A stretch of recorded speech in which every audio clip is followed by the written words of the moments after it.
The naval Battle of Cynossema took place in 411 BC during the Peloponnesian War. In the battle, an Athenian fleet commanded by Thrasybulus and Thrasyllus, although initially thrown on the defensive by a numerically superior Spartan fleet, won a narrow victory. This victory, coming as it did at a time when Athens' traditional democratic government had been replaced by an oligarchy, and when an Athenian defeat could have ended the war, had an impact out of proportion to its tactical significance. The newly confident Athenian fleet proceeded to win 2 more victories in the Hellespont in quick succession, the second being the dramatic rout at Cyzicus, which ended the immediate Spartan threat to Athens' Black Sea lifeline. Prelude. In the wake of Athens' defeat in the Sicilian expedition in 413, a small Spartan fleet commanded by Chalcideus, who was advised and assisted by Alcibiades, succeeded in bringing a number of critical Ionian cities into revolt from the Athenian Empire. After the revolt of the critical city of Miletus, the Persian satrap Tissaphernes concluded an alliance against Athens with Sparta. The Spartans remained unwilling to challenge the Athenians at sea, and an Athenian fleet succeeded in recapturing several cities and besieging Chios during the later months of 412 BC. In 411 BC, however, further rebellions at Rhodes and Euboea, and the capture of Abydos and Lampsacus on the Hellespont by a Peloponnesian army that had marched there overland, forced the Athenians to disperse their forces to meet these various threats. The Spartan fleet could now move freely in the Aegean, and took advantage of its newfound superiority by lifting the blockade of Chios and bottling up the Athenians' Aegean fleet at Samos.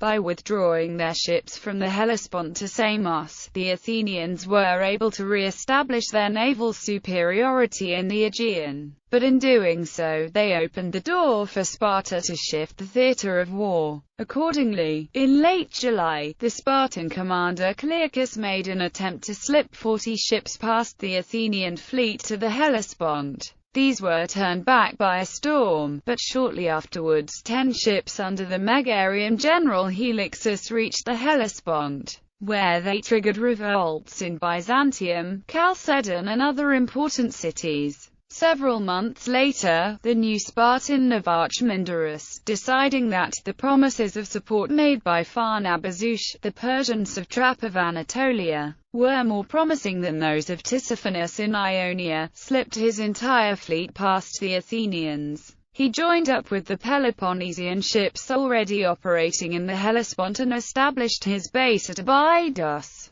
forcing the small Athenian fleet at Sestos to flee, with losses, to Imbros and Lemnos. Battle. With a substantial Peloponnesian fleet operating in the Hellespont, the crucial trade route through which Athens' grain supply passed, the Athenian fleet had little choice but to pursue Mindarus. Accordingly, Thrasybulus, assuming overall command, led the fleet to Elaeus on the tip of the Gallipoli Peninsula, where the Athenians spent 5 days preparing to challenge the 86 Spartan ships at Abydos with their 76 ships. The Athenian fleet sailed in column into the Hellespont, following the northern shore, while the Spartans put out from Abydos on the southern shore. When the Athenian left had rounded the point of Cynossema, the Spartans attacked, planning to outflank the Athenian right and trap the fleet in the Hellespont while driving the center aground on Cynossema. The Athenian center was quickly driven aground, and the left under Thrasyllus,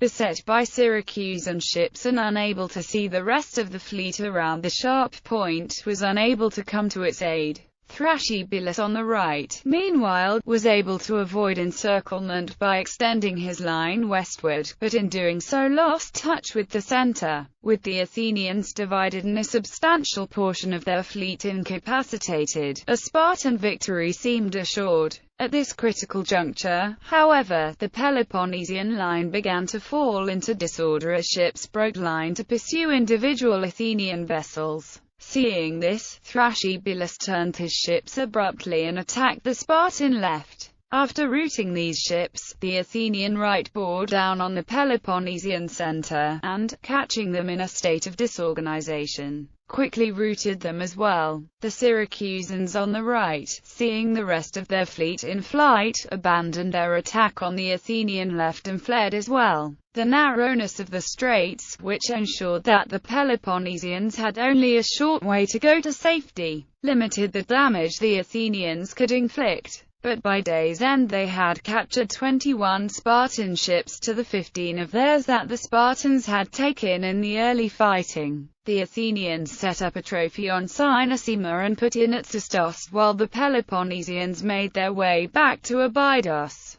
Aftermath. In the days after the battle, the Athenians refitted their ships at Sestos and dispatched a small detachment to Cyzicus, recapturing that town and seizing 8 triremes encountered along the way. A trireme was dispatched to Athens, where the unexpected good news restored the people's confidence in the war effort. Historian Donald Kagan has emphasized the effect this victory had on the Athenians, forced to fight on terms chosen by their enemies, at a time when the city lacked the resources to build another fleet. The Athenians could have lost the war on that day at Cynossema. Instead, they won a victory that allowed them to continue fighting, with victory still seeming possible.